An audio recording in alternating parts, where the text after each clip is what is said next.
Shalom, queridos. Hoje é Isaías capítulo 17. Bendito seja o nome do nosso Deus. Pela sua bondade, seu amor, a sua misericórdia. Está nos conduzindo nesse caminho sublime que é Jesus.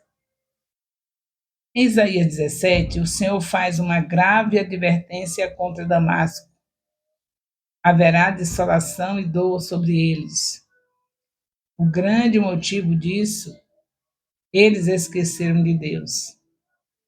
Há muitos males que assolam a humanidade e uma boa parte deles é a consequência do fato de ela ter esquecido o Criador. Vivermos longe dele sem querer seguir seus mandamentos, essa distância nos leva a fazer escolhas erradas e viver aquilo que ele não planejou para nós. Isaías 17, versículo de 1 a 6. Em Isaías 17, de 1 a 3, vemos que a profecia é contra Damasco, a capital Arã, o reinado do norte de Israel. Aliou-se Arã, Isaías 7, 2, contra a ameaça assíria. Aqui Isaías estava novamente observando que Arã e Israel seriam derrotados pelos assírios. Damasco se tornara um monte de ruínas, não mais uma cidade, visto que Aroer era uma cidade em Moabe. As palavras das cidades de Aroer são difíceis de entender. Alguns manuscritos da Septuaginta grego dizem que Damasco e suas cidades serão abandonadas para sempre.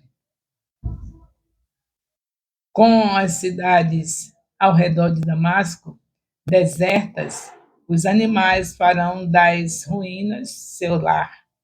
Isaías 17, 2.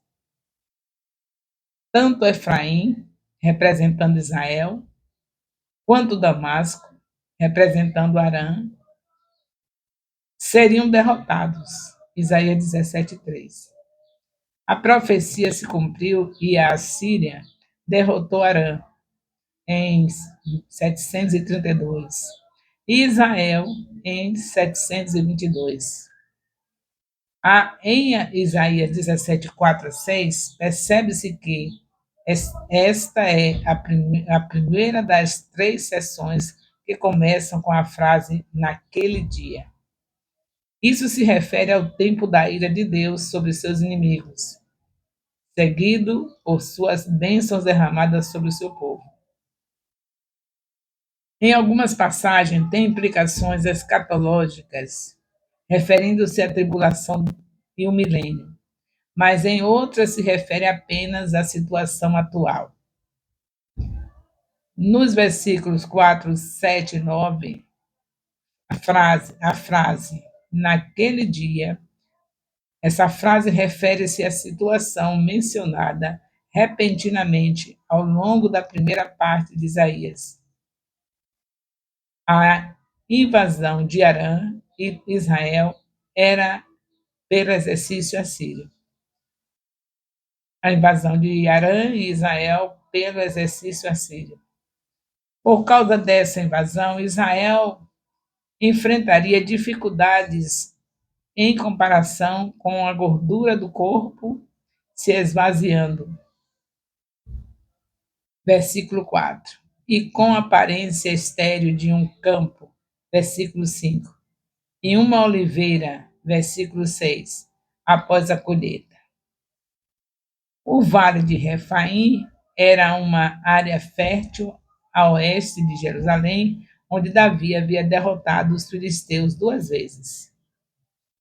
Como algumas azeitonas são deixadas nos galhos mais altos de uma oliveira, então algumas pessoas seriam deixadas, mas a maioria delas seria abatida.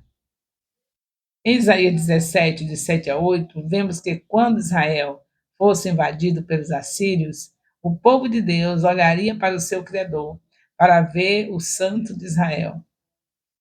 Quando confrontados com o terror e a angústia da guerra, eles perceberiam a inadequação de adorar ídolos. Os altares eram aqueles erguidos para deuses idólatras, não para o Deus verdadeiro. Os postes de Azerá era símbolo de madeira da deusa na fertilidade cananeia e parceira de Baal. No reino do norte de Israel, amplamente influenciado pelo baalismo, havia muitos adoradores de Azerá. Mas quando, sob ataque assírio, Israel perceberia que somente o Senhor poderia livrá-los. Em Isaías 17, de 9 a 11, percebemos que, como resultado do julgamento, naquele dia, Damasco e suas cidades fortes seriam abandonadas e arbustos cresceriam. Por sua infidelidade ao Deus verdadeiro e por ela tê-lo esquecido, seus esforços para plantar vinha e obter uma colheita, como se ela estivesse segura em um tempo de paz, seriam infrutíferos. As plantas ficariam doentes e as pessoas sentiriam dor. É assim que acontece também com a igreja. Não foi somente Israel, não. A gente não pode ficar lendo e vendo só algo distante. Trazer para a nossa realidade.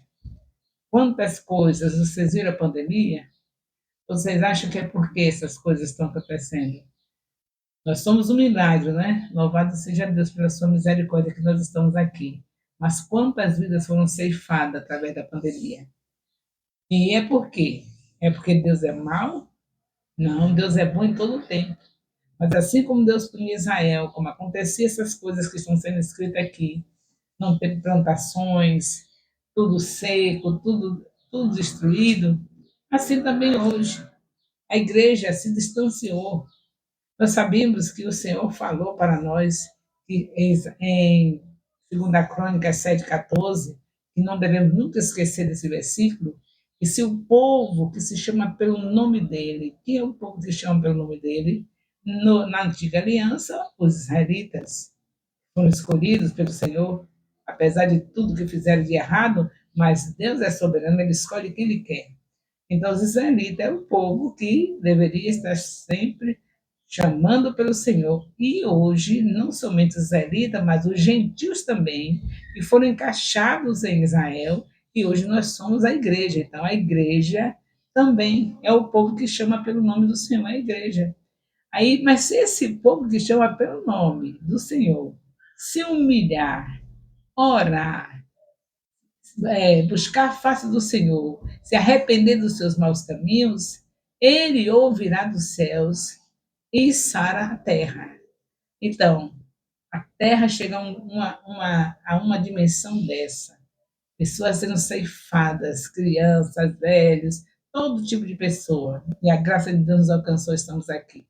Mas isso aí significa o quê?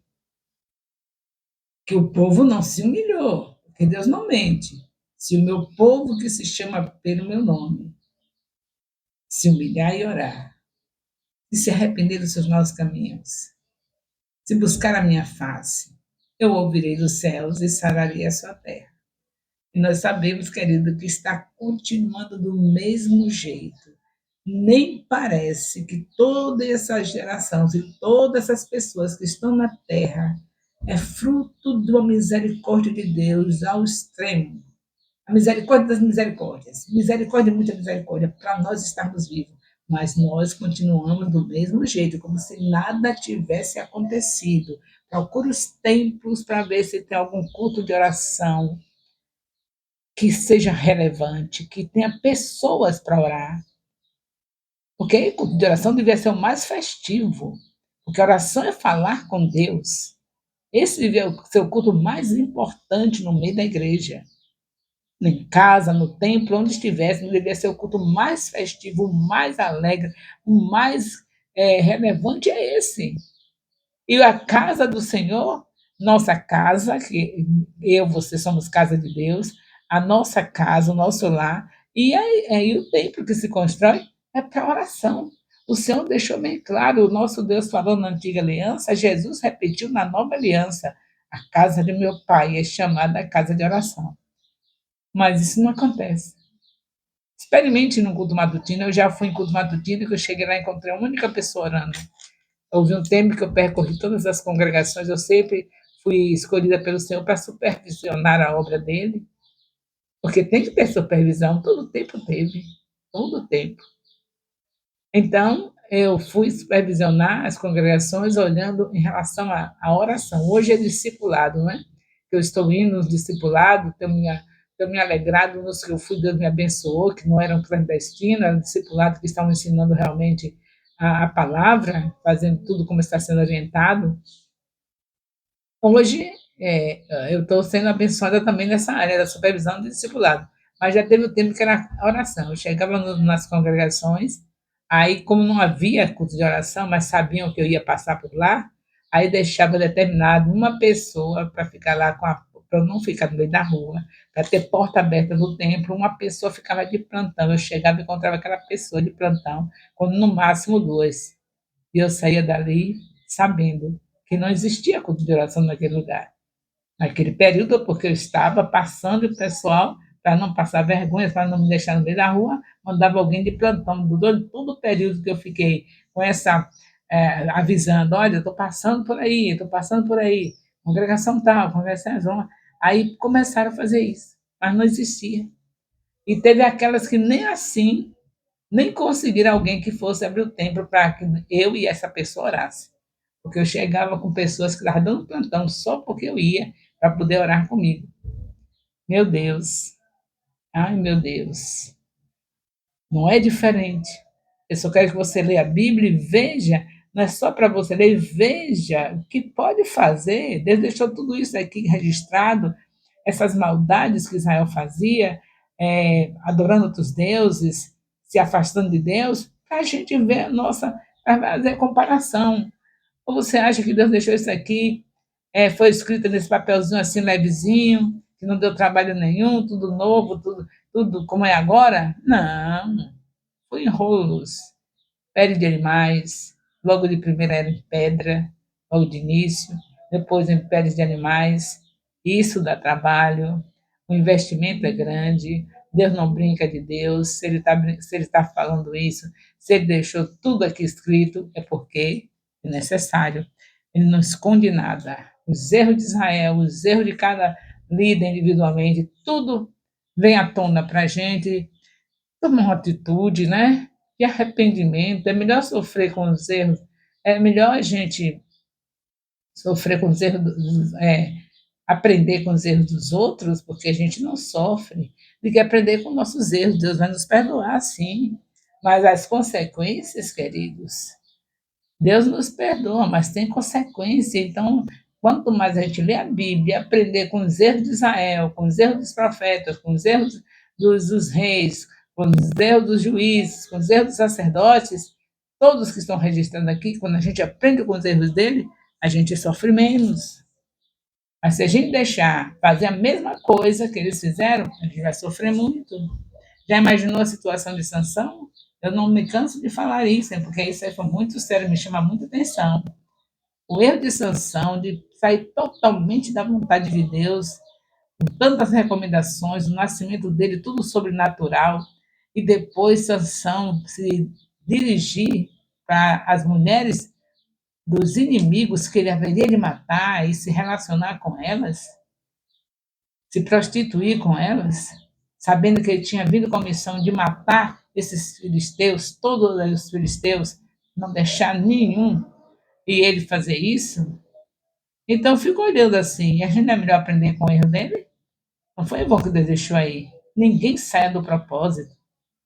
Ele saiu do propósito total. Mas Deus não deixa.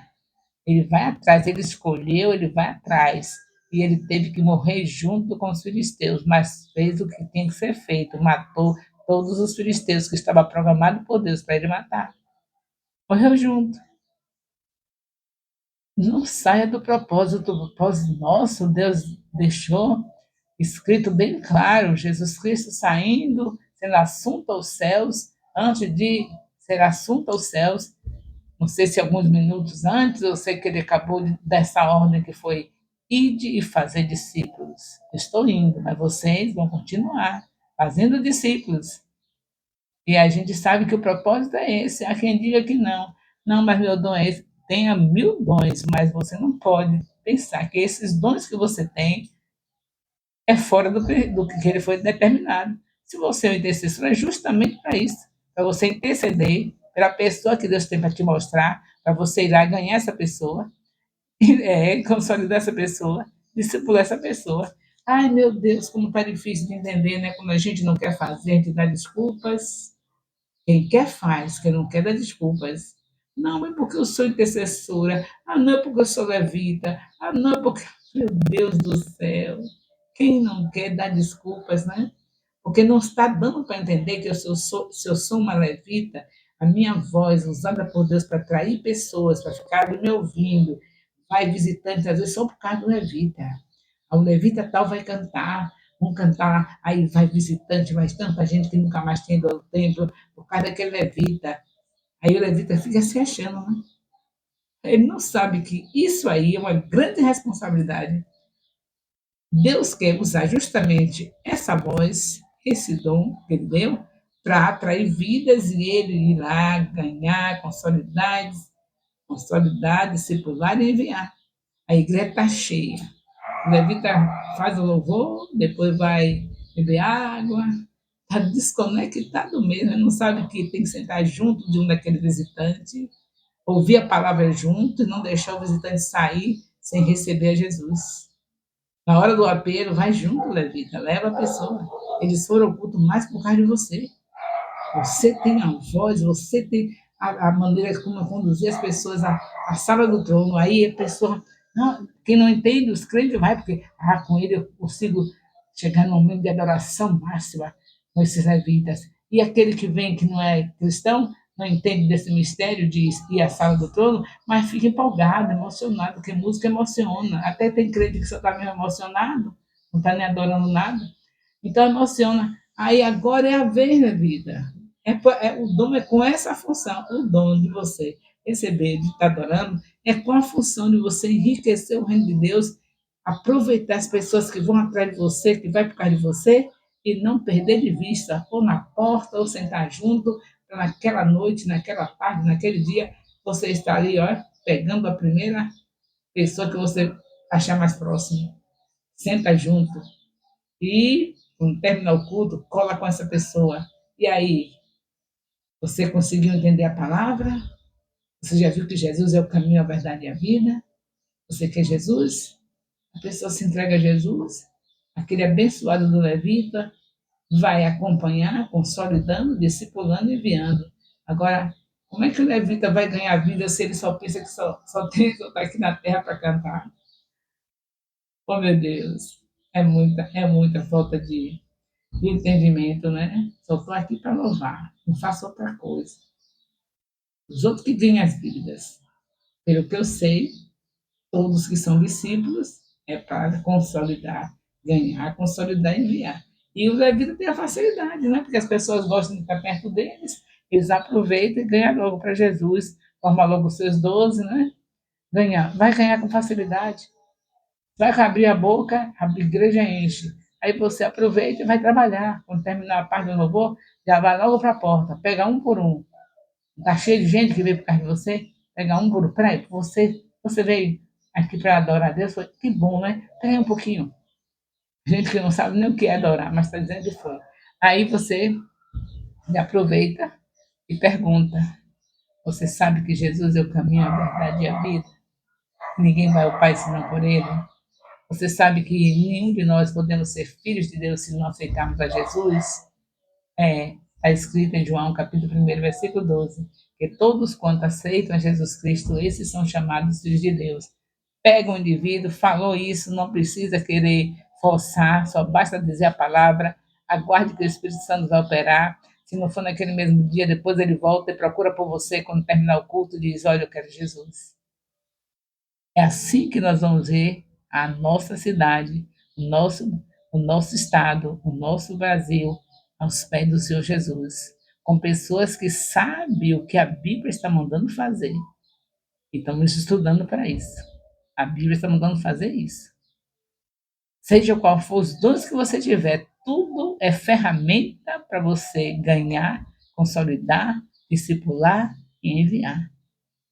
Louvado seja Deus. Nós estamos aqui comparando esse capítulo 17 de Isaías, né? Comparando a situação de fracasso de Damasco, de Israelita, com o nosso, que é a falta de achegar-se a Deus.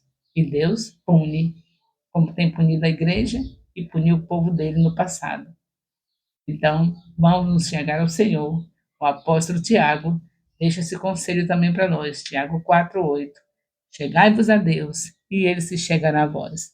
Como chegar a Deus? Pela obediência, fazendo o que ele manda e sendo amigo dele. Vós sois meus amigos se fizerem o que eu vos mando. Qual é o principal mandado dele? Ide e fazer discípulos. Você pode dizer, não, mas o principal dele é os mandamentos que Jesus Cristo dividiu em dois, resumiu em dois, amar a Deus sobre todas as coisas e o próximo como a si mesmo. Oba, então você está me ajudando, é isso mesmo. Você ama a Deus sobre todas as coisas, sabe que Ele está pedindo para fazer isso, está ordenando, e se você ama o próximo, você sabe que não tem nada melhor para você entregar ao próximo do que dar Jesus para ela. Nada melhor do que tirá-los da mão de Satanás. Então não tem para onde sair. Nós só temos uma coisa a fazer: ganhar, consolidar, discipular e enviar. Ah, mas eu não sei. Agora você já sabe, você não sabia, mas desde maio de 2023 que você está estudando a palavra, agora você já sabe. Não tem para onde correr, tá todo mundo sabendo, todos nós sabemos. Agora só resta orar para Deus entregando as pessoas. Ah, Senhor, eu quero a minha tia, que está indo para o inferno, me entrega ela. Aí Deus prepara o ambiente, você chega na casa da tia, ganha, consolida, discipula e envia. O amor de Deus, nosso Pai, a graça salvadora do nosso Senhor Jesus Cristo, a comunhão do Espírito Santo, seja com todos os discipuladores e discípulos do Ministério Apostólico Internacional, Filhos de Jerusalém, desde agora e para sempre. Amém.